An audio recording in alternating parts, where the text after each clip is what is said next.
Nesse primeiro capítulo, a gente vai entender por que o Microsoft Fabric existe. Hoje, muitas empresas espalham dados entre bancos de dados, data lake, processos de integração, notebooks, dashboards e regras de governança. Cada parte até funciona, mas o conjunto vira retrabalho, custo escondido e discussão sobre qual número confiar.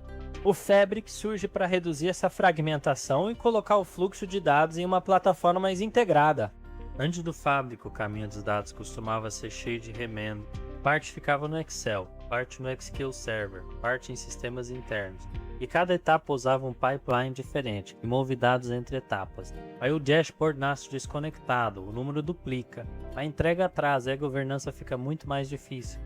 Quando cada etapa dos dados fica em uma ferramenta diferente, aqui perde tempo conectando peças e explicando divergências. O Microsoft Fabric existe para juntar isso em uma plataforma única de dados e analytics da Microsoft.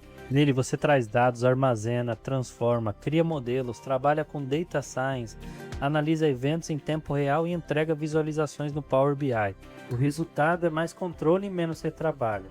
Então, a síntese é simples. Microsoft Fabric é uma plataforma de dados para reduzir a bagunça entre ferramentas, arquivos e versões do mesmo indicador. Ele ajuda a levar o dado bruto até o dashboard, passando por organização, transformação e análise no mesmo ambiente. E como conversa com Power BI, Azure e inteligência artificial, a equipe ganha velocidade sem perder controle. Agora, transforme Microsoft Fabric explicado de forma simples para quem trabalha com em um passo prático. Observe o problema atual, escolha uma ação simples e registre o resultado. Na próxima etapa, compare o antes e o depois para decidir com mais segurança. Pensando no fluxo completo, o Fabric organiza cada etapa em uma peça do processo. O Data Factory cuida da ingestão, trazendo dados de sistemas, arquivos e bancos para dentro do ambiente. O Data Engineering prepara o Lakehouse, que é a base central flexível. O Data Warehouse organiza consultas com SQL, a linguagem de consulta. E o Power BI transforma tudo em análise visual para decisão.